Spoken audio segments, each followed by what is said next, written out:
Hello everyone, I'm Chris Thomas. You're watching ABC 10 Plus this week. In dollars and cents, law enforcement agencies are warning about a scam delivered right to your home. And with the new year comes new laws in California. Open burning is no longer allowed. How that could impact farmers. Then we hit the back roads for some sandboarding. ABC 10 Plus this week starts now. Well, with the new year comes more rules in California. Tonight, one regulation is adding to the financial and agricultural concerns of farmers and growers in the San Joaquin Valley. Open burning is no longer allowed at the direction of the California Air Resources Board, or CARB. ABC 10's Jeannie DeWin reports on the issue tonight from Lodi. Burning has been a part of the agricultural process since the dawn of civilization. Stuart Spencer is an experienced wine grower and represents many growers in Lodi. He says the process of burning crop is an important part of a successful agricultural business. But now the ability for growers to burn their own land has been taken away. They'll now have to finally chop up their crop under new state rules. The Regional Air District is outlawing agricultural burning, and they've done it in a phased way with different crops over the years. In coordination with the California Air Resources Board, or CARB, Senate Bill 705 that was signed into law back in 2003 requires the San Joaquin Valley Air Pollution Control District to create a plan to slowly phase out agricultural burning. Now, in 2025, open burning is no longer allowed on small orchards removals, vineyard removals, and surface harvested pruning. This is all an effort to lower emissions in the state. It's not that we're opposed to these regulations, it's just you want regulations that are smart and sensible. Wine growers say burning is the best way to get rid of diseases in grapevines. And these vines, for example, have tested positive for some diseases. They would normally be burned. But with these new regulations, the other option may possibly lead to more problems. Chipping ends up leaving a lot of metal in your vineyard. Plus, burning is the best management practice for dealing with disease in a vineyard instead of just chipping it and spreading disease throughout your vineyard. Farmers and growers are also concerned about the cost of this new rule. Some say it will even cost them their business. With the new rules, you're looking somewhere between $2,000 to $3,000 an acre, which is a huge cost, especially for small vineyard growers. Ultimately, the extra cost to the growers and farmers will eventually impact the consumers. The consumer feels things in increased food costs, and they get hidden in a slew of 1,000 regulations we're dealing with, and that's how they will experience it. All right, now, Jeannie, you reached out to the California Air Resources Board about this burn ban. What do they have to say about it? Well, Becca, I asked CARB to address the concerns from growers and farmers, especially when it comes to the cost of chopping up crop instead of burning it. And the Lodi Wine Grape Commission told me there is some funding to help farmers, but it is hard to come by. Now, tonight, a spokesperson for CARB says it does not play a role in determining the level of state funding, and that happens through the state budget process. Adding that funding for an incentive program comes from a combination of district and state funding. I think it's kind of scary. Lorraine Villarreal says she received this package delivered to her home. And this was in there. This ring. And she says it came with some cards claiming to be information on the ring and a QR code. It's to scan to get your warranty for this ring that I did not purchase. Lorraine wondered, why her? I know I didn't order this, and then I found out none of my kids gave this to me, so it was kind of scary, like a mystery. Why would someone be sending this? Here, Detective, these are some of the other cards. So I turned to law enforcement for answers. Definitely a link you wouldn't want to click on. I showed Detective Sean Smith with the Sacramento County Sheriff's Office Lorraine's pictures of the items she received. She covered the QR code to safely take the picture. Certainly seems like a scam because the package was sent, and then it wasn't just sent and delivered, it was sent with the ask that you follow up with the warranty for the item. He says the QR codes likely link to some type of personal information gathering. It wouldn't surprise me if it was going to ask for some deposit or some assurity, so it may have asked for a card number or something like this. It's just another way to mine somebody's personal information. And use that information to potentially scam you out of money. They're known as brushing scams. The U.S. Postal Inspection Service says One of the intentions is to write a fake review of the item in your name. These fake reviews help fraudulently boost the product's ratings and sales numbers. It seems like a lot of work. Is it really worth their while? Why are scammers going through these great lengths? I would imagine their end game is probably a little bit larger than some of the typical phishing, email phishing type scams. That item is sent out to numerous people, and if they get, one fish on the hook who bites, it's lucrative for them because what they're sending out is probably just completely worthless and doesn't cost much at all to do. Turns out Lorraine isn't alone. A quick internet search of GRA moissanite shows many others saying they received rings like this and wondered if they were part of a scam. I think she did everything right as far as documenting what happened. She was very smart about not taking a picture of the QR code. And not clicking on the link that comes up if you scan the QR code. But ignoring the QR code doesn't mean you're in the clear. Getting a package itself could mean your personal information is compromised. Detective Smith says avoid using a QR code in a public space. Type the link in your browser instead of clicking on it. Poor English on any wording with the product can be a red flag. And do a credit check on yourself, just in case, to help you see if your personal information was used without your permission. Is there something more nefarious with this? If somebody obviously did give up their information, it's a horrific experience to go through because the victim doesn't know what else the person knows about them. Lorraine says the package came to her through the U.S. Postal Service. According to the United States Postal Inspection Service, by law, the item is yours to keep, and you do not have to pay for it. But Detective Smith says there's not much you can do to stop getting packages like these. If a scammer does get your money, law enforcement can work with banks to try to get that money back. It's very frustrating because it's not going to get any better, especially with the advancement of artificial intelligence and its use and incorporation into scams. It's going to, unfortunately, I think it's going to explode.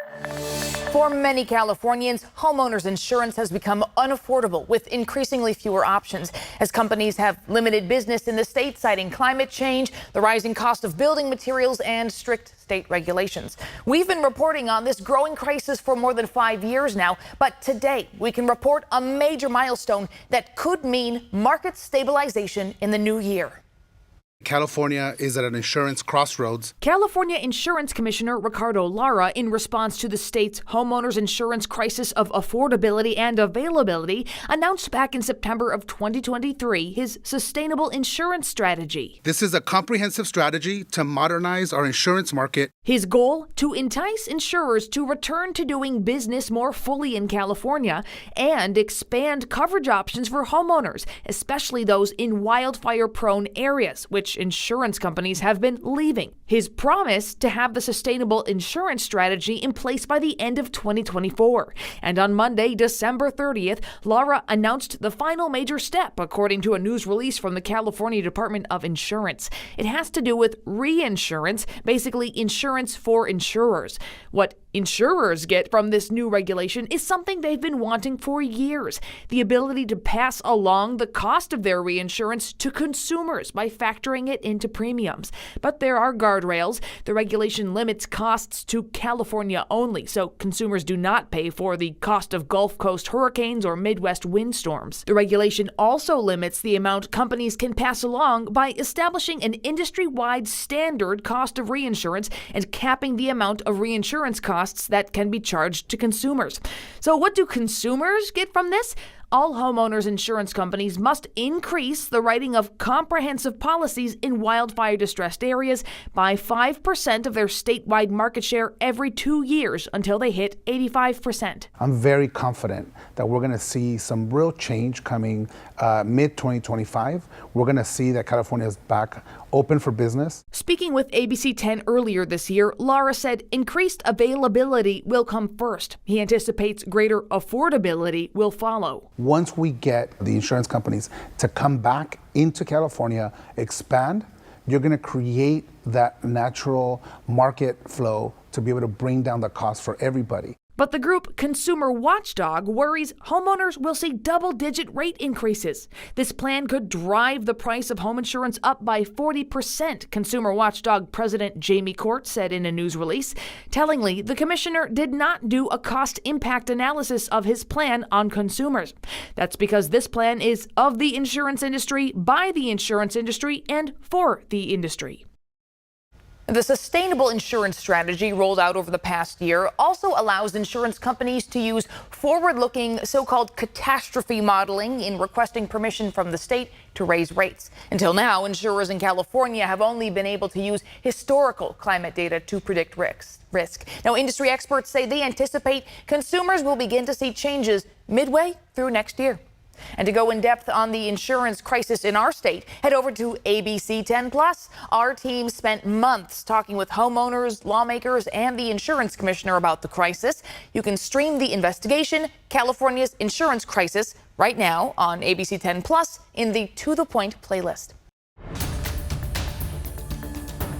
It's a new year, and for Stockton, that means there's a new mayor. Former council member and educator Christina Fugazi won the November election with 54% of the vote, and she officially took office yesterday. Today, on her second day, she sat down exclusively with ABC10's Gabriel Porras. In her first interview as mayor, Christina Fugazi did not hold back, announcing what will be her administration's first initiative while bringing up challenges and new ideas with just one day on the job. I've got my old. The signs still haven't been changed inside Stockton City Hall, but the new mayor says she's not wasting time. I came in on Friday of last week, and then I was here on Monday, Tuesday, and I'm here, but I was by myself. And I pretty much was able to just orient myself. Right now, I have people here in the office that I've been blessed with to work on one of our first initiatives, which will be Light Up Stockton. The city has a lot of neighborhoods where the lights have all been, blown out. Fugazi believes blown out street lights are partly a public safety issue, and in the area of public safety, the challenges have already started. The unfortunate death yesterday that happened as a result of a gun. Just hours into the new year, Stockton Police investigating its first homicide of 2024. We need to be fully staffed. Currently, we're not fully staffed. I almost think that we need to call a state of emergency so that we can get other agencies in here. An emergency declaration would require a majority vote from City Council. Fugazi says she has yet to sit down with the police chief. We have 3 returning council members, but the majority are new people coming on to council. So it's going to be different. She's been in their shoes as a 2-term former council member and vice mayor. That's from when I was on council. And says she plans to use those notes from the past to help lead the city's future. It is like coming home. And so now here I am, and I'll be able to make sure that the promises that we made when I was on council are the promises we'll be able to keep. Just before our interview today, Stockton City Manager Harry Black walked in to introduce himself to the new staff members. Black and Fugazi are expected to have one of their first meetings tomorrow, all ahead of Fugazi's swearing-in ceremony and first City Council meeting as mayor on January 7th. In Stockton, Gabriel Porras, ABC 10. A new year brings a major shift in California's cannabis laws. Cannabis lounges are now legal. And the city of Sacramento has already taken steps for the lounges to open. ABC 10's Garj Paul Sunga has a closer look. A new year means new laws, one that cannabis fans hope will light up the local economy. It's going to be like this light at the end of the tunnel for a lot of businesses. Cannabis consumption lounges are officially legal in California, thanks to a state law allowing Amsterdam-style cannabis cafes, where dispensaries can serve drinks, food, and have live music. Cities like San Francisco and Oakland already have on-site consumption, and will now also add food and drinks. I don't see why it wouldn't work here. Maisha Bahati, CEO of Crystal Nugs on J Street in Midtown, is among the first to prepare for this new phase of cannabis consumption in Sacramento. She hopes to turn this empty room near the dispensary into a lounge. As a business, we are going to have to cross all our T's and dot our I's. Even though the law is in effect and the Cannabis Lounge pilot program was approved by the Sacramento City Council in November, Bahati says the lounges in Sacramento will likely take several months to even close to a year to open, since the rules and the permit system has not been created. Kind of what we're focusing on now is just kind of getting assessments and getting costs involved. Sacramento dispensary owners tell ABC10 the city has released a survey to them, essentially to find out who has the room for a cannabis lounge. Bahati says getting the city's approval was a major hurdle, as then Mayor Darrell Steinberg casted the deciding vote, as opponents cited health concerns. Smoking cannabis produces many of the same toxins as smoking tobacco, and for that reason, I will be voting no today. The city hasn't released any information about cannabis lounges, but Hot Tea is optimistic, hoping there aren't too many obstacles that could slow things down. We'll see what happens, but yeah, we're ready. In Sacramento, Garj Paul Sunga, ABC 10. The Energy Information Administration expects heating bills could jump nearly 30% this winter for some homeowners because of an increase in wholesale energy prices. So people are willing to try almost anything to keep costs down. One common thought is by closing the vents in unused rooms in your home, you can force the warm air into occupied rooms and avoid paying to heat empty rooms. So let's verify. Is closing vents in unused rooms a reliable way to save money on heating costs? Our sources are 2 HVAC companies, Energy Vanguard, which trains energy auditors, renewable energy company Prime Energy, and Ian Walker with the International HVAC Engineering Society, ASHRAE. All of our sources say completely closing vents is a bad idea because these systems are designed to flow air throughout your home. While you can partially close some vents in your home, when you totally shut vents in one room, you're actually blocking the flow, which can cause your system to use more energy as it tries to circulate the heat elsewhere. Closing vents can also build pressure in your system. This can strain it, which causes damage over time, and your ducts may leak heat. Plus, Apollo Home says the laws of physics can end up putting some of that heat into unused rooms anyway.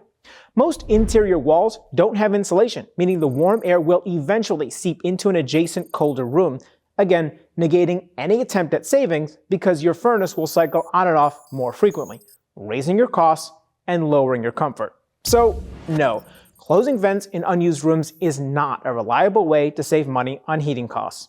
Any potential cost savings is outweighed by the inefficiency and could cost you more in repairs in the long run. With your Verify, I'm Brandon Lewis.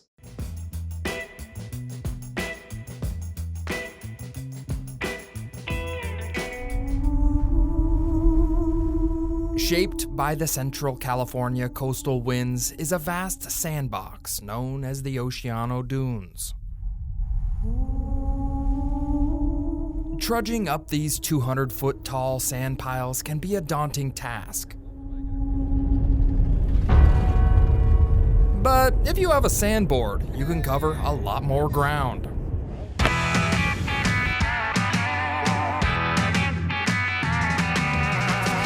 If you're unfamiliar with the sport of sandboarding, you're not alone. I too was unaware. Shove them in there, huh? Lucky for me, the kind folks over at the Oceano Surf Shack set me up with a sandboard and introduced me to one of the pioneers of this sandy sport. My buddy and I, Gary Flewitt, kind of pioneered what we call modern sandboarding. Okay. Sandboarding's been around since ancient Egypt.